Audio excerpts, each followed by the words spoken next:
Hello बच्चों, कैसे आप लोग? आपके समझ में होंगे। आज मैं लेके आया हूँ जेसीईआरटी क्लास 6 का हिस्ट्री का चैप्टर 2, जिसका नाम है आरंभिक समाज का सभी प्रश्न उत्तर। इससे पहले मैंने हिस्ट्री का चैप्टर 1 ऑलरेडी दे रखा है और साथ में अदर सब्जेक्ट का भी ऑलरेडी दे रखा है। अगर आपने अभी तक नहीं देखा है तो एक बार जाकर उसे जरूर चेकआउट करें। मैं लिंक आई बटन और डिस्क्रिप्शन दोनों में दे दूँगा। और अगर चैनल पर नए हैं तो लाइक से सब्सक्राइब करके बेल आइकन को जरूर प्रेस कर दे, ताकि हर आने वाले वीडियो का नोटिफिकेशन आपको टाइम टू टाइम मिलता रहे। तो चलिए देर न करते हुए शुरू करते हैं। सबसे पहले है आइए जाने, जिसमें 1 नंबर में पूछा गया रिक्त स्थानों की पूर्ति कीजिए।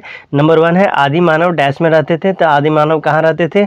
गुफाओं एवं कंदराओं में रहते थे। दूसरा नंबर है पुरातत्व स्थल की खोज करने वाले डैश कहलाते थे। तो इसको हम लोग पुरातत्वविद के नाम से जानते हैं। तीसरा नंबर है पाषाणकालीन औजार झारखंड के डैश जिलों में पाए जाते हैं। तो ये आपको झड़िया, चाईबासा और गुमला में देखने को मिलेगा। चलिए घ नंबर क्वेश्चन देखते हैं। घ नंबर में बोला गया है भीमबेटका गुफा डैश राज्य में है। तो ये मध्य प्रदेश में है। अंग नंबर है पूरा पाषाण काल का समय डैश साल पहले था। तो ये 12,000 साल पहले था। कितना? तो 12,000 साल पहले। अगले क्वेश्चन में जाने से पहले आपसे करना है एक रिक्वेस्ट। अगर आपने अभी तक चैनल को सब्सक्राइब नहीं किया है तो ज़रूर कर लें और ज़्यादा से ज़्यादा शेयर किया करें, ताकि आपके तरह आपके फ्रेंड को भी इसका फ़ायदा मिलता रहे। तो चलिए देखते हैं नेक्स्ट नंबर 2 में क्या दिया है। निम्नलिखित प्रश्नों के उत्तर दीजिए। थोड़ा इसको जूम कर लेते हैं। आखेटक या खाद्य संग्राहक किसे कहते थे? तो इसका उत्तर हो जाएगा आखेटक या खाद्य संग्राहक वे लोग थे जो जंगली जानवरों को शिकार करते थे, मछलियाँ पकड़ते थे और जंगली फल, पत्ते, अंडे आदि इकट्ठा करके अपना जीवन निर्वाह करते थे। ये लोग खानाबदोश होते थे, यानी एक जगह से दूसरी जगह क्या करते थे? तो ये घूमा करते थे। ठीक है।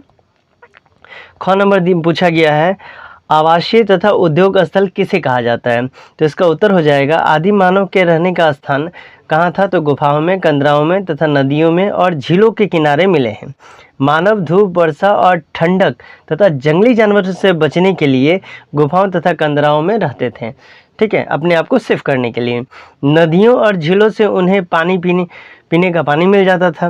जिन स्थानों पर मानव रहते थे उन स्थानों पर अनेक प्रकार के औजारों का अवशेष मिला है। उसे हम उद्योग स्थल एवं आवासीय स्थल कहते हैं। ऐसा इसलिए क्योंकि लोग अपने आवास पे ही औजारों को क्या करते थे? तो बनाने का काम करते होंगे। ठीक है। चलिए तीसरा नंबर क्वेश्चन देखते हैं। दिया गया है ग नंबर आग की खोज मानव के द्वारा किस प्रकार की गई? तो इसका उत्तर हो जाएगा मानव जब पत्थरों के औजार बनाते थे तो उस समय आपस में दो पत्थरों को टकराने पर चिंगारियां निकली होगी। हो सकता है दो पत्थर को आपस में रगड़ा गया हो तो उस समय स्पार्किंग किया हो, और इन चिंगारियों के द्वारा सूखी पत्ती और घास जलने लगी होगी। वो शायद नीचे में ये काम हो रहा है तो हो सकता है आग लग गया होगा। ठीक है। घास और सूखी पत्तियों के जलने से ठंड के दिनों में उन्हें राहत महसूस हुई, तभी से मानव आग से क्या हुआ? परिचित हुआ। घ नंबर में पूछा गया है शैल चित्रकारी से क्या अभिप्राय है? तो इसका उत्तर हो जाएगा प्राचीन काल में लोग जिन गुफाओं और कंदराओं में रहते थे उन्हें सजा करके रखना सीख गए होंगे। उन्होंने अपने औजारों को परिष्कृत करके कलात्मक ढंग से प्रभावशाली फलक का निर्माण किया और पाषाण खंड पर आकृति उकेर के प्रथम कला का निर्माण किया, जिसको हम लोग शैल चित्र कहते हैं। अगर इस शॉर्ट में आपसे कहा जाए शैल चित्र क्या है, तो पत्थरों पर उकरी गई कलाकृतियों को शैल चित्र कहते हैं। मान के चलिए ये गुफाओं का दीवार है, इसमें किसी तरह का मान लीजिए कोई पर्टिकुलर जानवर वगैरह का चित्र बनाया गया। इन चित्रों में के विषय में मुख्यतः क्या होता था? तो आखेटक, पशु पक्षी, पेड़ पौधे एवं ज्योमेट्री की कुछ आकृति वगैरह होते थे। ऐसी चित्रकारी हमें कहाँ मिलती है? तो अजंता में, एलोरा यानी महाराष्ट्र में, भीमबेटका यानी मध्य प्रदेश में, और बिहार के भागलपुर में, राजगीर में तथा झारखंड के हजारीबाग से प्राप्त हुए हैं। ठीक है। चलिए बढ़ते हैं नेक्स्ट क्वेश्चन की तरफ, जो है अंक नंबर जलवायु परिवर्तन ने मानव के विकास को किस प्रकार प्रभावित किया था? ठीक है, तो चलिए देखते हैं इसका आंसर क्या होगा। आज से लगभग 12,000 साल पहले, कितना? तो 12,000 वर्ष पूर्व दुनिया के जलवायु में परिवर्तन के फलस्वरूप क्या हुआ? तो गर्मी बढ़ने लगा। धीरे धीरे घास वाले मैदान बनने लगे और घासों को खाकर जीने वाले जानवर जैसे हिरन, बारहसिंगा, भेड़, बकरी, गाय आदि की जनसंख्या बढ़ने लगी। मानव भी इन्हें खाने पीने की आदतों और प्रजनन के समय की जानकारी हासिल करने लगे। लोग इन जानवरों को अपनी ज़रूरतों के अनुसार पालने लगे होंगे। मौसम में परिवर्तन के अनुसार कुछ इलाकों में गेहूँ, जौ और धान से अनाज प्राकृतिक रूप से उगाने सीख गए होंगे। उन अनाजों के स्वाद को चखकर मानव ने भोजन के लिए इन्हें इकट्ठा करना शुरू कर दिया और धीरे धीरे मानव क्या हुआ? विकास की ओर अग्रसर होने लगा। ठीक है। चलिए इसके बाद आते हैं 3 नंबर जो है चर्चा करें में 3 नंबर में दिया आदि मानव कहाँ रहा करते थे, क्या आप उन जगहों पर रहना पसंद करेंगे, अगर नहीं तो क्यों, अगर हाँ तो क्यों।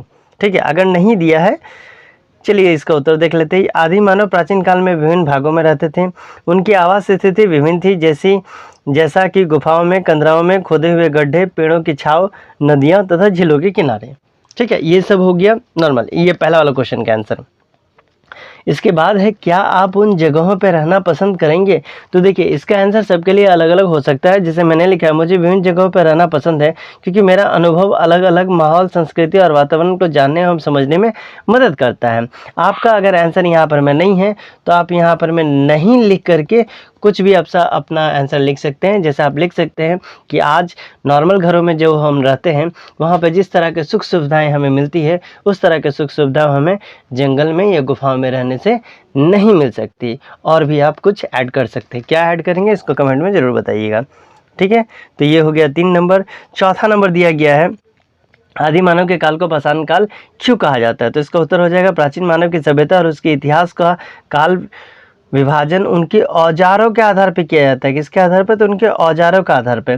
प्राचीन काल में मनुष्य पत्थर के औजार बनाता था, अतः इस इतिहास के इस काल को हम लोग क्या करेंगे, पाषाण काल। पाषाण कहने का मतलब हो गया पत्थर का औजार। आपने देखा होगा आपका बुक में इस तरह का कुछ फिगर उगर दिया है, तो वो क्या है, तो पत्थर से बने हुए औजार। तो जब पत्थर से औजार बनते थे तो उसको क्या बोलेंगे, पाषाण काल। ठीक है, चलिए तो ये था हमारा हिस्ट्री का चैप्टर 2, वो भी क्लास 6 का। मिलते हैं अगले वीडियो में। उससे पहले आपको पता है क्या करना है, चैनल को लाइक से सब्सक्राइब करके बेल आइकन को ज़रूर हिट कर दें और ज़्यादा से ज़्यादा शेयर किया करें ताकि आपकी तरह आपके फ्रेंड को भी इसका फ़ायदा ज़रूर मिले। मिलते हैं अगले वीडियो में, तब तक bye bye and take care.